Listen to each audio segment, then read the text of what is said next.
ঈদ উদযাপনে সড়ক মহাসড়কে ঘরমুখী মানুষের ভিড়, অতিরিক্ত যানবাহনের চাপে ধীরগতি।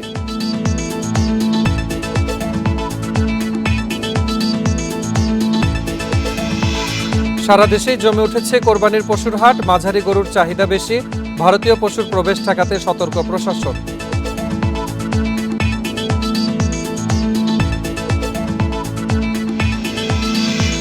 সংসদ সদস্য আনোয়ারুল আজিম হত্যা মামলায় জড়িত সন্দেহে গ্রেফতার সাইদুল করিম মিন্টুর ৮ দিনের রিমান্ড মঞ্জুর।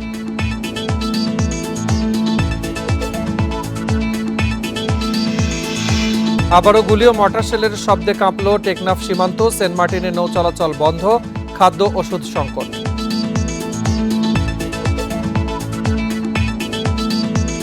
স্বাগত সমগ্র বাংলাদেশের সাথে আছে মুজাহিদুল ইসলাম। শিরোনাম শুনছিলেন, এবারে বিস্তারিত। ঈদে ঘরমুখী মানুষের চাপ বেড়েছে বিভিন্ন মহাসড়কে, আর বাড়তি যানবাহনের কারণে ধীরগতি থাকলেও কোথাও নেই যানজট। হাইওয়ে পুলিশ জানিয়েছে, বুধবার রাত থেকে অতিরিক্ত গাড়ির চাপ বাড়ে ঢাকা-টাঙ্গাইল মহাসড়কে। এতে দুপুর পর্যন্ত বঙ্গবন্ধু সেতুর পূর্ব প্রান্তে 13.5 কিলোমিটার পথে যানবাহনে ছিল ধীরগতি। এছাড়া বিভিন্ন জায়গায় একাধিক দুর্ঘটনার কারণেও তৈরি হয় জটলা। তবে দুপুরের পর থেকে যানবাহন চলাচল স্বাভাবিক হয়ে আসে। গাজীপুরে শেষ কর্মদিবসে ঢাকা-ময়মনসিংহ মহাসড়কে নেমেছে মানুষের ঢল। সাভার শিল্পাঞ্চলে দুপুরের পর কিছু পোশাক কারখানায় ছুটি হওয়ায় ঢাকা আরিচা ও নবীনগর চন্দ্রা মহাসড়কে চাপ বেড়েছে। এছাড়া ঢাকা-চট্টগ্রাম মহাসড়কে যান চলাচল স্বাভাবিক রয়েছে। যাত্রা নির্বিঘ্ন করতে বিভিন্ন পয়েন্টে তৎপর আছে হাইওয়ে পুলিশ।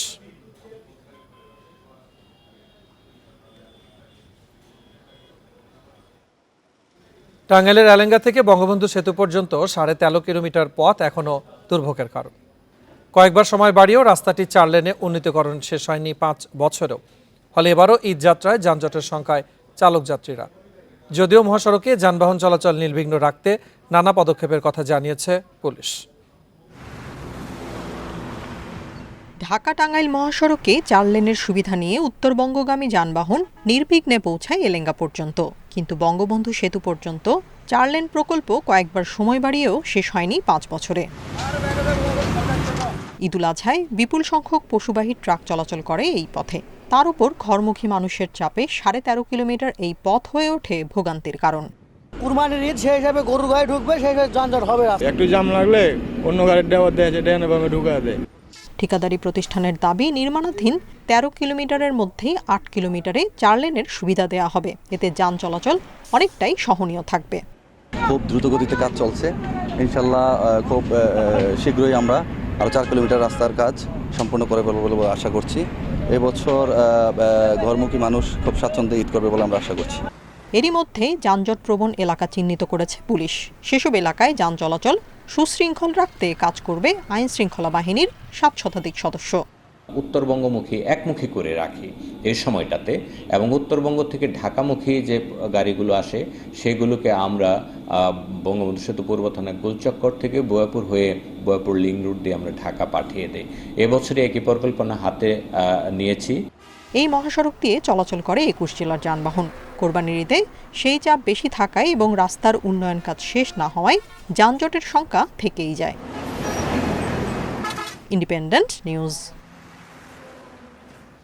এই যাত্রায় খোলা ট্রাকে যাত্রী পরিবহন বন্ধে হাইওয়ে পুলিশ সহ আইনশৃঙ্খলা রক্ষাকারী বাহিনীর সদস্যরা কঠোর অবস্থানে থাকবে বলে জানিয়েছেন হাইওয়ে পুলিশ প্রধান ও বাংলাদেশ পুলিশের অতিরিক্ত আইজিপি শাহাবুদ্দিন খান। সকালে সাভারের বাইপাইলে ঈদযাত্রা উপলক্ষে সড়ক পরিস্থিতি পরিদর্শনে গিয়ে তিনি বলেন, খোলা ট্রাকে যাত্রী পরিবহন ঝুঁকিপূর্ণ। নিরাপত্তা নিশ্চিতে তাই যাত্রী ও ট্রাক চালকদের সচেতন হতে হবে। এবারের ঈদযাত্রা স্বস্তিদায়ক হবে জানিয়ে তিনি আরও বলেন, মহাসড়কের পাশে যেসব পশুর হাটের কারণে যানজট সৃষ্টি হতে পারে তার তালিকা করে ব্যবস্থা নেওয়া হয়েছে।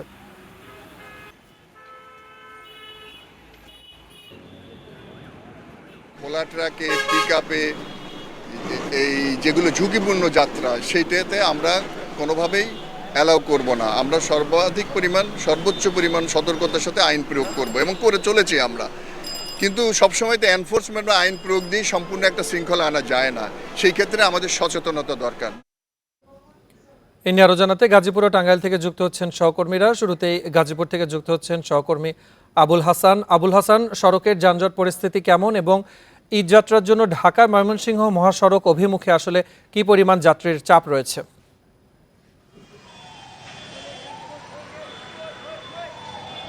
দেখুন, এর মধ্যে গুড়ি গুড়ি বৃষ্টি হচ্ছে এবং এই গুড়ি গুড়ি বৃষ্টির মধ্যে কিন্তু মানুষরা যে যেভাবে পারছেন তারা কিন্তু ছুটছেন এবং আপনি নিশ্চয়ই দেখতে পাচ্ছেন গাড়ির চাপও বেড়ে গেছে, বিশেষ করে বৃহত্তর ময়মনসিংহ, নেত্রকোনা, কিশোরগঞ্জের যে গাড়িগুলো রয়েছে সেই গাড়িগুলো কিন্তু লম্বা সারি রয়েছে এবং তারা কিন্তু এখানে যারা ঘরমুখী মানুষ তারা শেষ কর্মদিবস শেষে তারা কিন্তু বাড়ি ফিরতে শুরু করেছেন এবং মানুষের জটলাও কিন্তু অনেকটা বেড়ে গেছে। এবং আমি ঢাকা ময়মনসিংহ মহাসড়ক পরিদর্শন বা ঘুরে দেখেছি সেখানে যেটি দেখেছি যে চান্দনা চৌরাস্তা যেটি একটি যানজট প্রবণ এলাকা। আপনি জানেন যে এখানে স্থায়ী কোনো বাস টার্মিনাল নেই, ফলে সড়কের উপরেই কিন্তু মানুষ ওঠানামা করছে এবং যাত্রী নামছে উঠছে, সেই কারণে গাড়ির জটলা এখানে স্বাভাবিক সময় থাকে। এবার কিন্তু ঈদ যাত্রা সেই সংকটটি আরও বেড়েছে এবং এই মহাসড়কে বেশ কয়েকটি স্থানে আমি দেখেছি যে ফুটপাত বসেছে এবং ভাসমান দোকানপাট রয়েছে।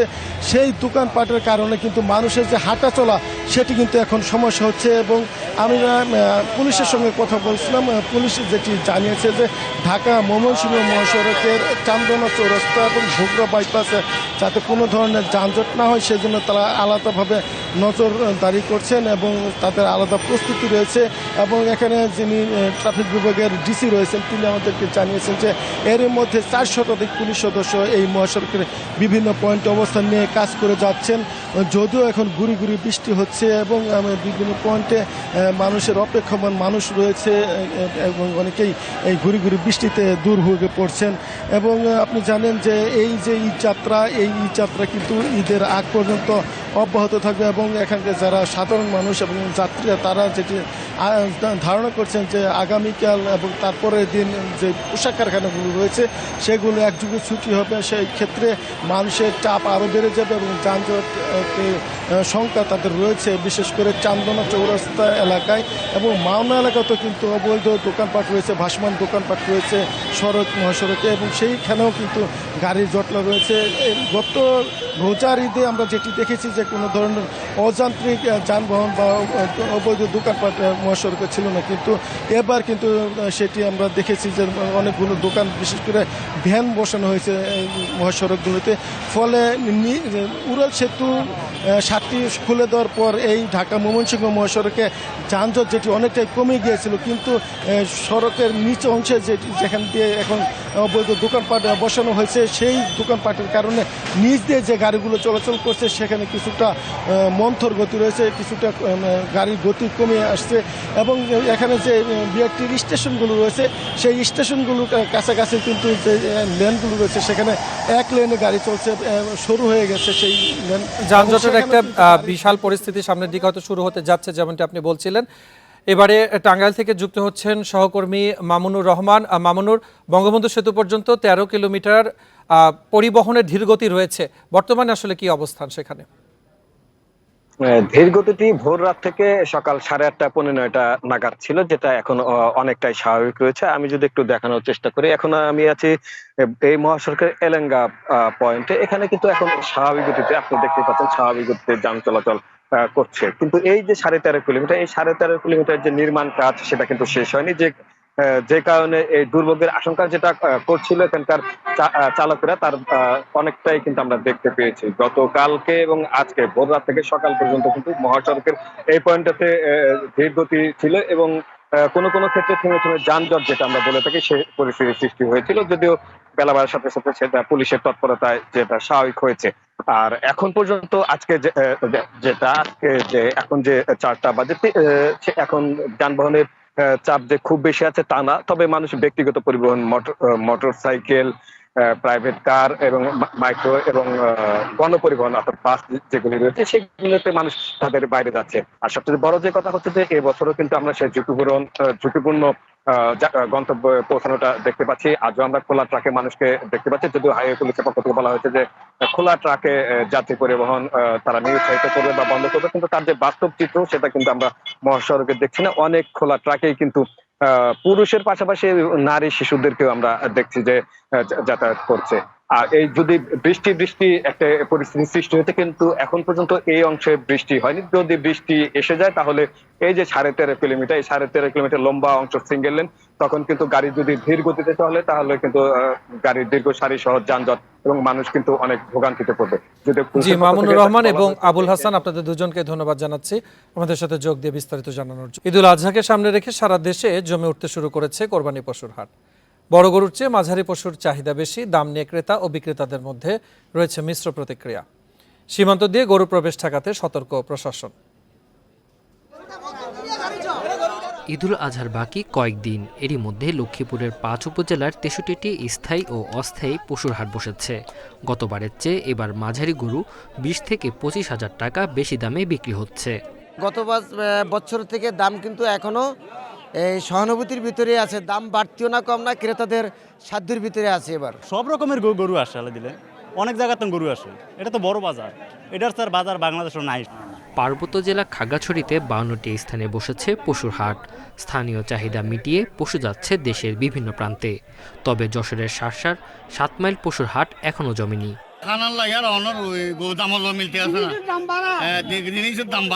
এখন কিভাবে বিক্রি করতে? ভারতীয় গরু প্রবেশ করায় দিনাজপুরে ন্যায্য দাম পাচ্ছেন না বিক্রেতারা। অন্যদিকে ক্রেতারা বলছেন বাজারে গরু ও মহিষের দাম বেশি। গরু কিনা সম্ভব হবে কিনা জানি না, তবে আশা রাখি সামনে ঈদ গরু তো অবশ্যই কিনতে হবে। ইন্ডিয়ান গরু ঢুকছে, এই জন্য দেশি গরুর চাহিদা কম, বাজার খারাপ, গরু বেচতে পারছি না।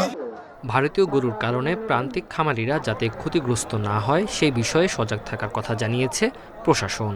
ভারতীয় কোনো গরু এখানে প্রবেশ করছে না। আমরা বিজিবি বা প্রশাসনের সাথে আমরা একাধিক বৈঠক করেছি এবং তারা আমাদেরকে আশ্বস্ত করেছে। আমরাও মানুষকে সচেতন করছি যে কোনোভাবেই যেন ভারতীয় গরু না আসে। ঈদ ঘনিয়ে আসার সাথে সাথে হাট আরও জমে উঠবে বলে আশা বিক্রেতাদের। Tanzil Hasnat, independent news. প্রশাসনের নির্দেশনা অমান্য করে কুমিল্লায় শিক্ষা প্রতিষ্ঠানের 2টি মাঠে বসানো হয়েছে কোরবানি পশুর হাট। সদর উপজেলা আমরাতলী উচ্চ বিদ্যালয় ও প্রাথমিক বিদ্যালয় এবং সদর দক্ষিণ উপজেলার চাঁদপুর জনতা হাই স্কুল অ্যান্ড কলেজ মাঠে অসংখ্য খুঁটি বসানো হয়েছে পশু বাঁধার জন্য। বিদ্যালয়ের গেটে টাঙানো হয়েছে হাটের ব্যানার। মাঠে হাট বসানো নিয়ে ক্ষোভ জানিয়েছেন শিক্ষার্থীরা। তবে প্রশাসন বলছে কোনো শিক্ষা প্রতিষ্ঠানের আঙিনায় হাটের অনুমতি দেওয়া হয়নি। ইজারাদার অন্য স্থান দেখিয়ে বিদ্যালয়ের মাঠ ব্যবহার করলে ব্যবস্থা নেওয়া হবে।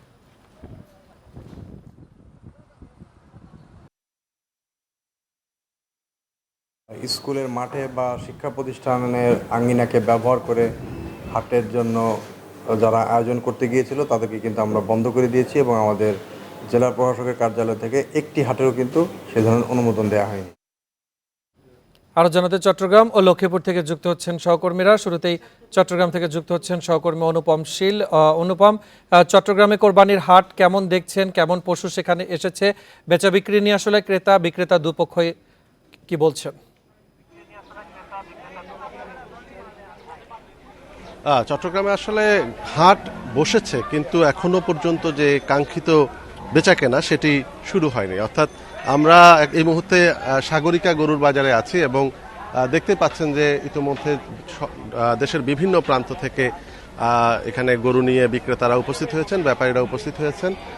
বিভিন্ন ধরনের গরু, বিশেষ করে এই হাটটি চট্টগ্রামের অন্যতম বলা যায় যে একেবারে খুবই জনপ্রিয় একটি হাট। এখানে সারা চট্টগ্রামের পাশাপাশি আশপাশের বিভিন্ন উপজেলাগুলো থেকে ওই লোকজন এসে এখান থেকে কোরবানি পশু ক্রয় করেন এবং তার ফলে নানা ধরনের, নানা আকারের, নানা জাতের গরু এখানে এসেছে।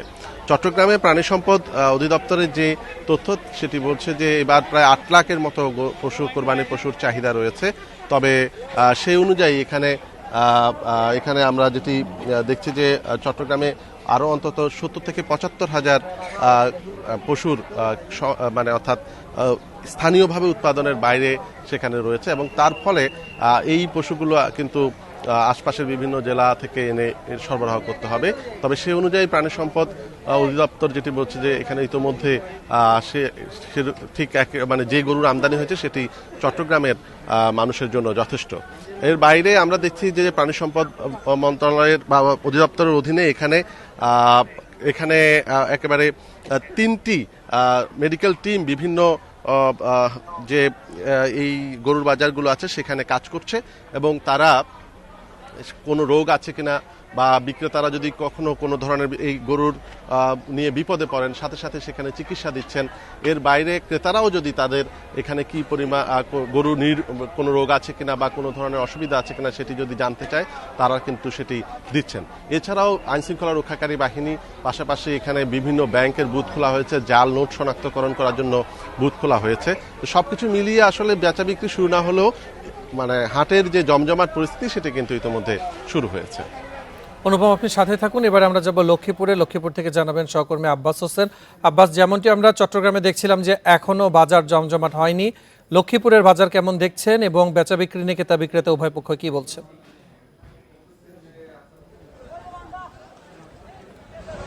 আমরা লক্ষ্মীপুরে যে 63টি হাট রয়েছে এই 63টি কিন্তু হাটে কিন্তু আমরা দেখেছি পশুর যে জমজমাট সেটি কিন্তু শুরু হয়েছে, অর্থাৎ আর কয়েকদিন পরে যে ঈদুল আজহা কিন্তু সবাই তার পছন্দের যে পশুটি কেনার জন্য তারা কিন্তু ব্যস্ত সময় পার করেছেন। আমি এখন যেখানে আছি এটি লক্ষ্মীপুর পৌরসভার সবচেয়ে যে গরু বাজার, এখানে সকাল থেকে দেখেছি প্রচুর পরিমাণ এখানে গরু উঠেছে, পাশাপাশি মহিষ রয়েছে এবং এখানে যে মাঝারি আকারের যে পশুর চাহিদা বেশি এখানকার যারা ক্রেতা রয়েছেন তারা কিন্তু সেটা আমরা দেখেছি এবং এখানে সর্বনিম্ন 70,000 টাকা থেকে 8 লাখ টাকা পর্যন্ত গরু বেচা কিনা মানে হতে আমরা দেখেছি। এর বাইরে কিন্তু যে মহিষগুলো রয়েছে মহিষের দাম কিন্তু যে মোটামুটি যে যারা ক্রেতা রয়েছেন তাদের নাগালের ভিতরে রয়েছেন, এমনকি এখানে যারা বিক্রেতা রয়েছে তাদের সাথে আমরা কথা বলেছি। এর মধ্যে কিন্তু পশু সম্পদ বিভাগ থেকে যেটি জানানো হয়েছে এবার লক্ষ্মীপুরে 75,000 পশুর চাহিদা রয়েছে, সে অনুপাতে কিন্তু পর্যাপ্ত পরিমাণ পশু রয়েছে, এর মধ্যে কোনো ঘাটতি নেই, এমনকি পশু যে সম্পদ বিভাগ থেকে আমাদের প্রাণী সম্পদ বিভাগ থেকে জানানো হয়েছে। এর বাইরে কিন্তু তারা প্রত্যেকটি বাজারে তারা মনিটরিং ব্যবস্থা রেখেছে যেন কোনো গরু বা মহিষ যদি অসুস্থ হয়ে পড়ে তাহলে তাদের যেন তাৎক্ষণিক যে তাদের চিকিৎসা করা যায় বা ব্যবস্থা দেওয়া যায় সেই ধরনের ব্যবস্থা নেওয়ার কথা বলেছেন এখানকার যিনি পরিচালক রয়েছেন ডক্টর কুমিত রঞ্জন মিত্র, তিনি এটি আমাদের নিশ্চিত করেছেন। এর বাইরে আমরা কিন্তু এখানে কথা বলেছি পুলিশ সুপার যিনি তারেক বিন রশিদের সাথে, তিনি জানিয়েছেন প্রত্যেকটি বাজারে জাল টাকা যে ছড়াছড়ি যেন না করতে পারে, জাল টাকা প্রতিরোধে তারা কিন্তু ব্যবস্থা নিচ্ছেন এবং সাদা পোশাকে এবং সাদা পোশাকে আইন শৃঙ্খলা বাহিনী তারা নিয়োজিত রয়েছেন এবং যেন সবাই নির্বিঘ্নে সুন্দরভাবে তারা যেন তাদের পছন্দের পশু কিনতে পারে সে ধরনের ব্যবস্থা নেওয়ার কথা বলছেন পুলিশ প্রশাসন। এর বাইরে কিন্তু আমরা দেখেছি এখানকার যারা ক্রেতা রয়েছেন তারা কিন্তু এবার এই যে মাঝারি আকারে পশুর চাহিদা এখানে আমরা অনেক বেশি দেখেছি, যে বড় আকারের যে গরু রয়েছে সেটি কিন্তু একদম চাহিদা কম, এর মধ্যে আরো ছোট আকারের গরুর চাহিদা এখানে আমরা দেখেছি সেটি রয়েছে, অর্থাৎ এখানে এখন আমরা যেটি দেখেছি যে প্রত্যেকটি বাজারে জমজমাট গরু বেচা কিনা হচ্ছে। আব্বাস হোসেন এবং অনুপম শীল, আপনাদের দুজনকে ধন্যবাদ জানাচ্ছি আমাদের সাথে যোগ দেওয়ার জন্য। ঝিনাইদহ 4 আসনের সংসদ সদস্য আনোয়ারুল আজিম হত্যা মামলায় জড়িত থাকার সন্দেহে গ্রেফতার ঝিনাইদহ জেলা আওয়ামী লীগের সাধারণ সম্পাদক সাইদুল করিম মিন্টুর 8 দিনের রিমান্ড মঞ্জুর করেছেন আদালত। বৃহস্পতিবার ঢাকার additional chief metropolitan magistrate Tofazzal হোসেনের আদালত শুনানি শেষে এই রিমান্ডের আদেশ দেন। এর আগে মামলা তদন্ত কর্মকর্তা ডিবি পুলিশের সহকারী পুলিশ কমিশনার মাহফুজুর রহমান এই আসামিকে আদালতে হাজির করে 10 দিনের রিমান্ড চেয়ে আবেদন করেন। দুই পক্ষের শুনানি শেষে আদালত মিন্টুর 8 দিনের রিমান্ডের আদেশ দেন। এর আগে 11 জুন বিকেলে ধানমন্ডি থেকে তাকে জিজ্ঞাসাবাদের জন্য আটক করে ডিবি পুলিশ। জিজ্ঞাসাবাদে তার সম্পৃক্ততা পাওয়ায় এই মামলায় তাকে গ্রেফতার দেখানো হয়। গত 12 মে ভারতে যান এমপি আনোয়ারুল আজিম। পরদিন 13 মে কলকাতার নিউ টাউন এলাকার সঞ্জীবা গার্ডেনের একটি ফ্ল্যাটে খুন হন তিনি। ঘটনাটি প্রকাশ্যে আসে 22 মে। এমপি আনোয়ারুল আজিম হত্যা মামলায় আটক জেলা আওয়ামী লীগের সাধারণ সম্পাদক সাইদুল করিম মিন্টুর মুক্তির দাবিতে মানববন্ধন ও বিক্ষোভ হয়েছে। সকালে শহরের পোস্ট অফিস মোড়ে জেলা দোকান মালিক সমিতি, চেম্বার অব কমার্স এবং পরিবেশক সমিতির পক্ষ থেকে কর্মসূচির আয়োজন করা হয়। এ সময় বক্তারা বলেন, এমপি আজিম হত্যার ঘটনাকে ভিন্ন খাতে প্রবাহিত করার চেষ্টা করা হচ্ছে। এই ঘটনায় সাইদুল করিম মিন্টুকে ফাঁসানোর চেষ্টা করা হচ্ছে বলে জানান তারা। এ সময় মিন্টুকে নির্দোষ দাবি করে তার দ্রুত মুক্তির দাবি জানানো হয়। পরে সেখান থেকে একটি বিক্ষোভ মিছিল বিভিন্ন সড়ক ঘুরে জেলা আওয়ামী লীগের কার্যালয়ে গিয়ে শেষ হয়।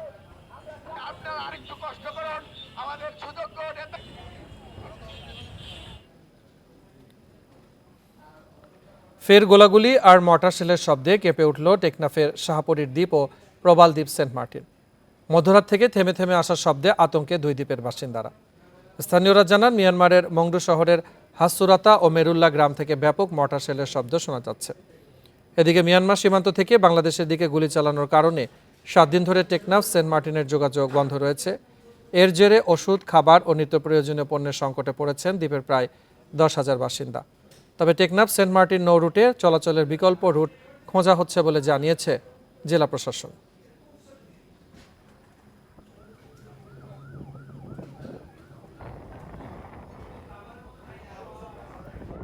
সিলেটে ভারী বর্ষণে নাকাল নগরবাসী সকাল থেকে দুপুর 12টা পর্যন্ত মুষলধারে বৃষ্টিপাত হয়। এতে অফিস ও বাসা থেকে কাজে বের হওয়া মানুষরা পড়েন বিপাকে। ভারী বর্ষণে নগরের বিভিন্ন এলাকায় সাময়িক জলাবদ্ধতার সৃষ্টি হলেও বৃষ্টি কমার সাথে সাথে নেমে যায় পানি। সিলেট আবহাওয়া অধিদপ্তর জানায়, সিলেটের আকাশে বজ্র মেঘের অবস্থান রয়েছে, সেই সাথে বৃষ্টিপাত হওয়ার সম্ভাবনা রয়েছে বলেও জানায় তারা। ভোর 6টা থেকে দুপুর 12টা পর্যন্ত সিলেটে 186 মিলিমিটার বৃষ্টিপাত হয়েছে বলে জানায় আবহাওয়া অফিস।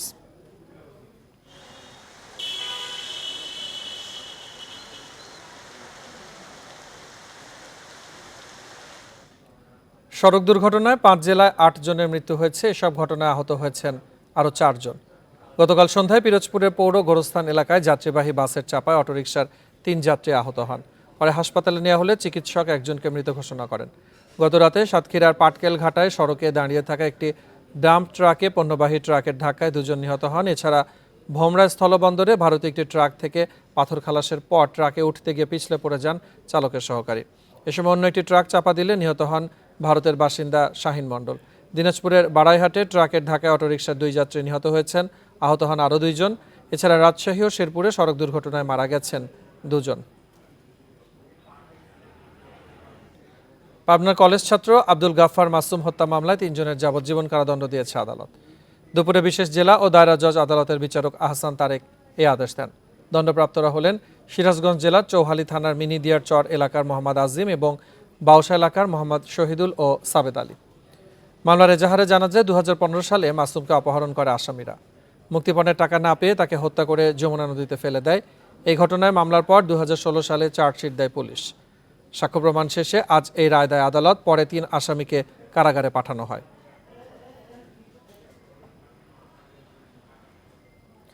চাঁদপুরে আধিপত্য বিস্তারকে কেন্দ্র করে সংঘর্ষের জেরে অটো চালক নিহতের ঘটনায় মামলা দায়ের হয়েছে। এই মামলায় গ্রেফতার হয়েছে 5 জন। এছাড়া সংঘর্ষের জেরে 3 পুলিশ আহতের ঘটনায়ও মামলা দায়ের হয়েছে। চাঁদপুর সদর মডেল থানার ভারপ্রাপ্ত কর্মকর্তা শেখ মোহসিন আলম জানান, গত রাতে নিহতের বাবা বাদী হয়ে একটি হত্যা মামলা করেন। মামলায় পৌর প্যানেল মেয়র মোহাম্মদ আলী মাঝি, তার বড় ছেলে রাকিব মাঝি ও সজীব মাঝি সহ 28 জনকে আসামি করা হয়। এর মধ্যে 5 জনকে গ্রেফতার করা হয়েছে। এছাড়া পুলিশের মামলায় পুরানবাজার এলাকার অজ্ঞাত 200 জনের বিরুদ্ধে মামলা হয়েছে। অভিযুক্তদের গ্রেফতারে অভিযান চলছে বলে জানিয়েছে পুলিশ।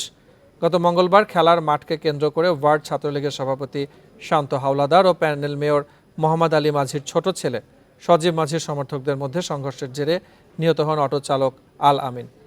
এছাড়া 3 পুলিশ কর্মকর্তা সহ আহত হন আরও প্রায় 30 জন। হত্যার ঘটনায় আলামের বাবা বাদী হয়ে থানায় অভিযোগ করেন এবং মামলা রুজু হয় এবং এই মামলায় এজাহারনামে 5 জন আসামি গ্রেপ্তার আছে। আর বাকি আসামি যারা আছে এদেরকে গ্রেপ্তারের জন্য আমাদের অভিযান চলতেছে। অটোরিকশা ছিনতাইয়ের উদ্দেশ্যে ঢাকার ধামরায়ে চালককে হত্যা করা হয় বলে জানিয়েছে র্যাব। এই ঘটনায় 4 জনকে গ্রেফতার করা হয়েছে। দুপুরে সাভারে র্যাব 4-এর নবীনগর ক্যাম্পের সংবাদ সম্মেলনে র্যাব আরও জানায়, গত 9 জুন ধামরাই উপজেলার কুল্লা এলাকা থেকে অটোরিকশা চালক কালাম বিশ্বাসের মরদেহ উদ্ধার করে পুলিশ। এই ঘটনায় র্যাব 4-এর সিপিসি 2-এর সদস্যরা সাভার, ধামরাই ও মানিকগঞ্জ সদরে অভিযান চালিয়ে শান্তমণি দাস, বিশ্বনাথ মণি, বিজয়মণি ও শ্রীকান্ত কর্মকার নামে 4 কিশোরকে গ্রেফতার করে। গ্রেফতারকৃতরা প্রাথমিকভাবে হত্যার কথা স্বীকার করেছে। ট্রেনে আম পরিবহনে রাজশাহী থেকে ঢাকা পর্যন্ত প্রতি কেজিতে খরচ মাত্র 1.5 টাকা। অথচ এতে আগ্রহী ব্যবসায়ীদের তাদের অভিযোগ, রেলের অব্যবস্থাপনা ও রুট সমস্যার কারণে এই উদ্যোগ সফল হচ্ছে না। এজন্য রেল বিভাগকে ডাক বিভাগের সাথে সমন্বয়ের দাবি তাদের। এদিকে ধারাবাহিক লোকসান দিয়েও এই সার্ভিস চালু রাখা নিয়ে রেল বিভাগের বিরুদ্ধে উঠেছে নানা প্রশ্ন। আম পরিবহনে 2020 সাল থেকে রহনপুর, চাঁপাইনবাবগঞ্জ ও রাজশাহী হয়ে ঢাকায় যাতায়াতে ম্যাঙ্গো স্পেশাল ট্রেন সার্ভিস চালু করে রেল বিভাগ।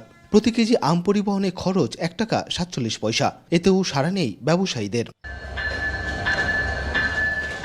173 টন ধারণ ক্ষমতার ট্রেনে এবারও প্রথম দিনে আম গেছে মাত্র 4.5 টন। ট্রেনে আম পরিবহনে নির্দিষ্ট গন্তব্যে পৌঁছাতে কয়েক দফা টাকা খরচের পাশাপাশি ভোগান্তির অভিযোগ ব্যবসায়ীদের। ট্রেনে পাঠালে হয় তাকে কমলাপুর অথবা বিমানবন্দর স্টেশন থেকে নিতে হয়। সেই ক্ষেত্রে তাদের কোনো ফিডব্যাক নাই যে কাস্টমারটাকে পাঠালাম তাকে যে তারা রিং দিবে বা SMS করবে এ ধরনের কোনো দায়িত্ব তাদের নাই। লোকসান দিয়ে এই সার্ভিস চালু রাখায় উঠেছে নানা প্রশ্ন। তবে এই খাতকে লাভজনক করতে ডাক বিভাগের সাথে সমন্বয়ের দাবি ব্যবসায়ী নেতাদের।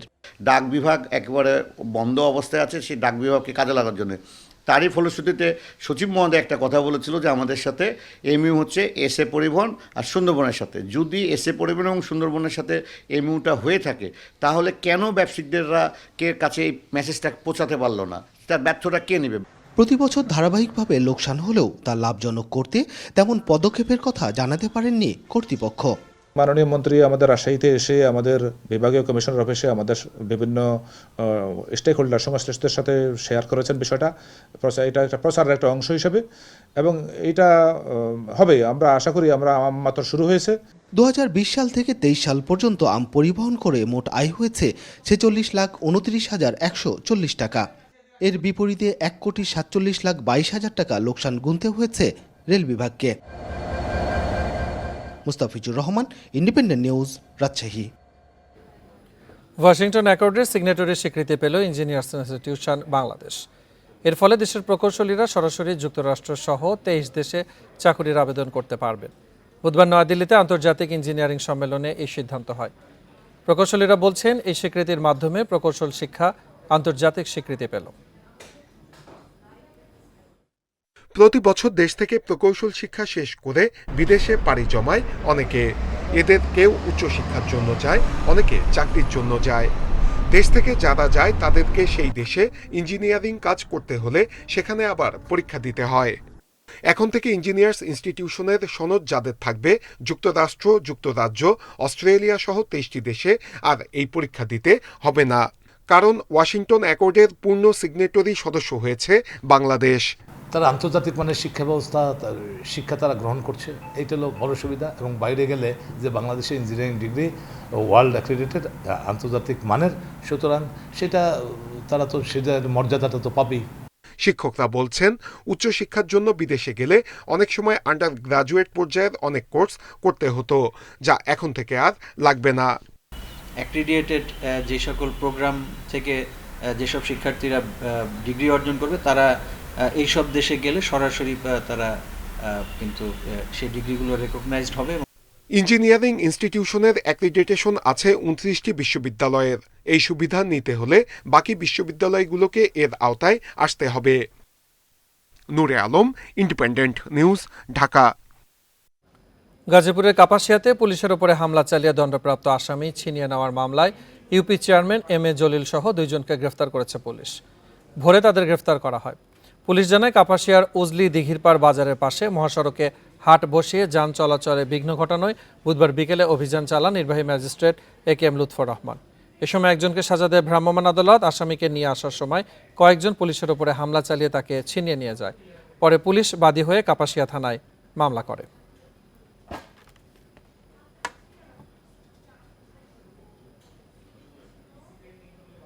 এই ছিল সমগ্র বাংলাদেশের আজকের আয়োজন। এছাড়া ইন্ডিপেন্ডেন্ট টেলিভিশনের সব খবর আর বিস্তারিত জানতে চোখ রাখুন ফেসবুক, ইউটিউব ও এক্স। আমন্ত্রণ আমাদের পরের আয়োজন।